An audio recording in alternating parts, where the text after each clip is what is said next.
The press conference in Moscow fell silent. It was March 2023, and the mixed martial arts world had gathered at the Luzhniki Sports Complex for the announcement of an international combat sports exhibition.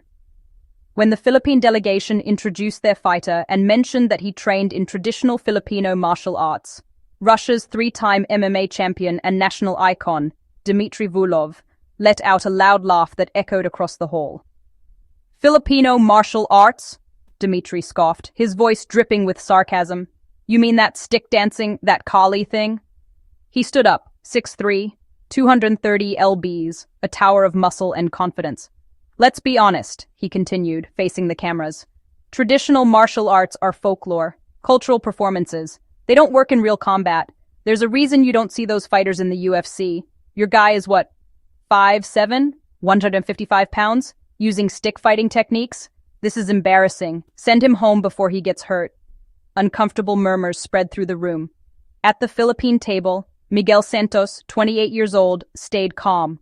Born in Cebu, trained in Kali and Eskrima since childhood, he had spent years hearing the same insult. "Your art doesn't work. It's outdated. It's useless in modern fighting." Miguel finally stood up. "Mr. Vulov," he said in clear, steady English, "if Filipino martial arts are just folklore, then prove it. Instead of an exhibition, let's make it a real fight. 3 rounds, MMA rules." Dmitry raised an eyebrow, then smirked. "You want to fight me? Seriously? Fine. I'll try not to break you too badly." The press erupted in nervous laughter. What Dmitry didn't know was that he had just made the biggest mistake of his career. The Luzhniki arena was packed with 12,000 spectators. This wasn't supposed to be competitive. Dmitry Vulov, 34-2, 28 knockouts, never been KO'd. Miguel Santos, 18-5, unknown outside Southeast Asia. During the stare-down, Miguel looked tiny beside the Russian giant. Betting odds, 15-1 against him. Miguel's 70-year-old coach, the legendary Tatang Rodriguez, whispered, "Let him see the stick fighter, then show him the warrior." Dmitry opened aggressively. Heavy leg kicks, long jabs, forward pressure. For 2 minutes, he dominated and even took Miguel to the ground with a flawless takedown. "This is over," a commentator declared. But something was wrong. Every time Dmitry tried to advance his position, Miguel moved in angles Dmitry had never seen. Not BJJ, not wrestling, something fluid, sharp, unpredictable. Within seconds, Miguel escaped and stood up. Dmitry attacked with his signature overhand right, his knockout punch. Miguel slipped it by an inch. Then the arena gasped. Miguel's hands moved like lightning, precise hammer fists and elbows landing on nerve clusters and pressure points. Not wild flurries, blade-fighting movements adapted to empty hands. One strike deadened Dmitry's right arm instantly, the same Eskrima technique used to disarm opponents. Dmitry staggered back in confusion. He won the round on points, but returned to his corner shaken. Miguel started targeting Dmitry's lead leg, not with powerful low kicks, but precise ones aimed at the common perineal nerve. After 6 kicks, Dmitry's leg began to buckle. Miguel's movement looked like knife fighting with no knife. Cutting angles, entering on lines, exiting before Dmitry could react. Then came the moment that broke the internet. Dmitry threw a spinning back fist. Miguel didn't step away. He stepped in, using gunting, a Filipino technique designed to destroy the opponent's weapon arm. He trapped Dmitry's arm and hammered the inside of his elbow. Crack.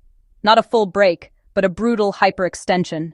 Dmitry screamed, waving the referee away, refusing to quit. But he was being dismantled piece by piece. It lasted 37 seconds. Miguel cut an angle outside Dmitry's power side, then unleashed a combination straight from traditional Eskrima flow. Left hook to the head, right knee to the body, spinning elbow, clean on the jaw. The undefeated Russian champion collapsed, out cold. The arena fell silent, then erupted in disbelief.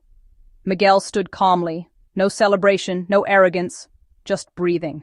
Within 24 hours, the knockout hit 50 million views. The global MMA community demanded answers. Miguel explained, "Filipino martial arts weren't made for sport. They were made for survival. When you remove the weapons but keep the principles, angles, targeting, destroying the opponent's weapons, it becomes extremely effective." Analysts studied the fight frame by frame. Miguel hadn't fought Dmitry's fight. He fought using centuries-old Filipino warrior principles adapted to modern MMA. Within months, US, Brazilian, and Thai gyms brought in Filipino instructors. UFC offered Miguel a contract. Dimitri himself flew to the Philippines to train with Tatang Rodriguez. "I was arrogant," Dimitri admitted later. "There are entire combat systems the MMA world has ignored." Filipino martial arts exploded worldwide. Tatang Rodriguez said it best. "The old ways aren't folklore. They are the foundation of everything new. We just needed someone brave enough to remind the world." Miguel didn't win because Filipino martial arts are better. He won because he understood what Dimitri had forgotten. Fighting is not about style. It is about precision, adaptation, and the warrior who carries the knowledge.